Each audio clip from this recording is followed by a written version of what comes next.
So, with my constant watching of Puromea, I am reminded just how much I love Trigger, and of course, Trigger has also produced other series such as Kill La Kill. I feel like there have been a lot of reminders recently why I love Trigger so much, and one such reason was that Good Smile decided to re-release this figure. That's right, this is the Mako Mankanshoku Fight Club-Spec 2-star Goku uniform version Nendoroid. Nendoroid 515 to be specific.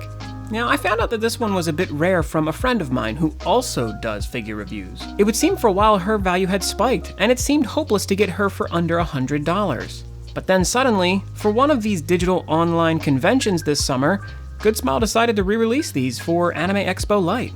So it was great to be able to get this figure for its original price of around $40. Not bad at all, but how is the figure? Did Good Smile lose their way developing this, or does it kick butt like a Fight Club specialist should? Let's find out.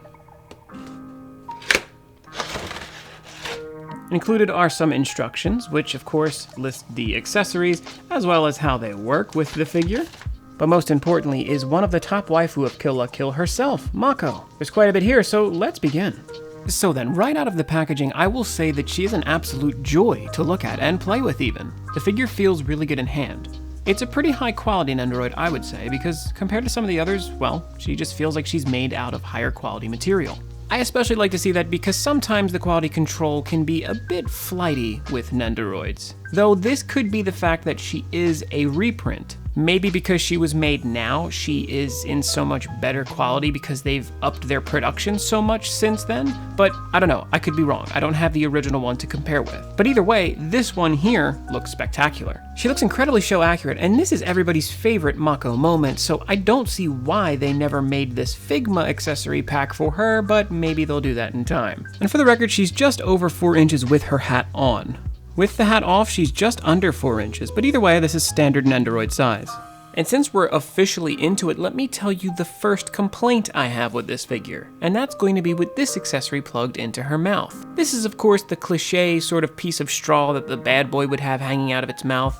And this thing is cute, but it plugs in so terribly. It's a very soft piece of plastic, and the hole in her lip is so small that getting it actually in there is very difficult. This is something that I could definitely see myself breaking because I'm an idiot and I've done this with other nendoroid accessories that are similar. So be careful here. Now, her hat just kind of comes on and off. You can take it off just by lifting it up. It doesn't actually affix to anything, but the hat's so big that it works well enough. Another thing you might like is the way that the back of it is styled very similarly to Jotaro from JoJo. Something interesting about this figure is the jacket itself. It goes on and just sort of hangs on her neck because it doesn't actually affix to her body, which is good because it allows it to flow more. She indeed doesn't put her arms into those sleeves, so that works just well for the design.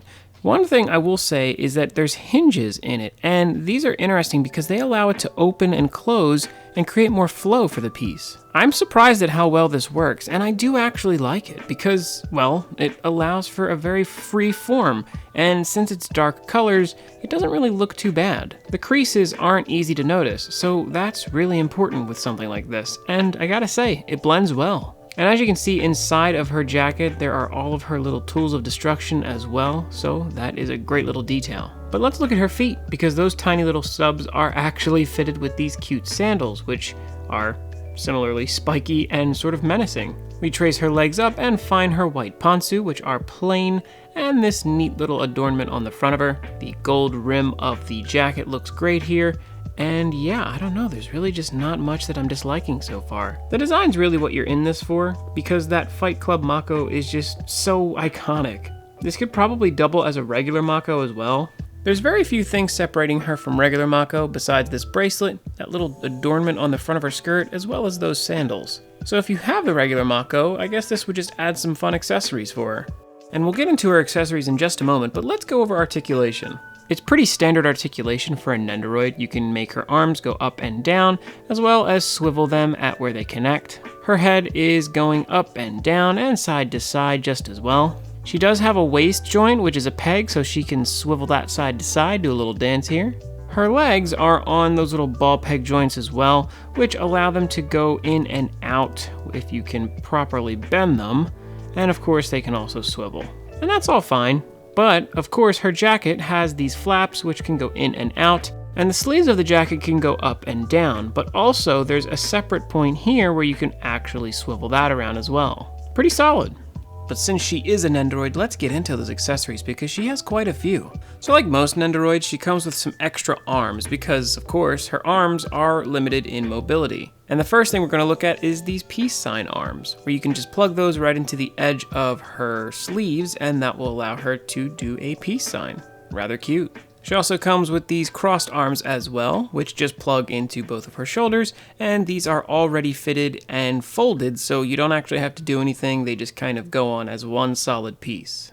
As hard as it is to see, she does come with an accessory fist here. This has a peg hole in it, and this can hold some of her accessories. And of course, her accessory she holds would be this bat, which is just a gold bat with some bandages on it and some nails all sticking out bent over.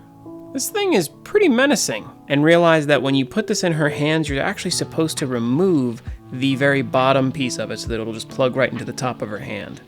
See? Now you just have to put this on here almost like a cap. But that's not all, because she has another fist accessory in the form of this little guy. This is her Mako ring? I don't know, a fist plate? I don't know what you would really call this, but it's basically meant to be worn on the fist as if it were, I guess, rings, but obviously this metal piece would hurt somebody if you punched them with it on.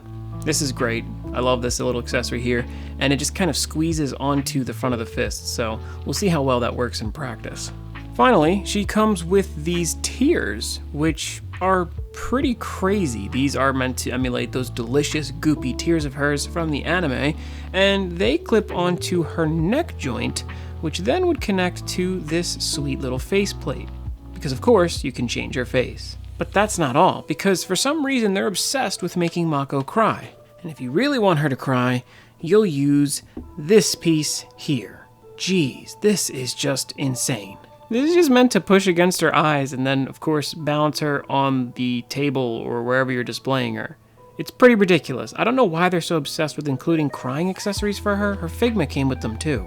And while I was really hoping to not say so, there's actually a couple of QC problems on the back of my figure. They're really bad looking, and there's just a lot of messy molding here. Luckily, the jacket covers them, but this isn't an excuse. These are still here.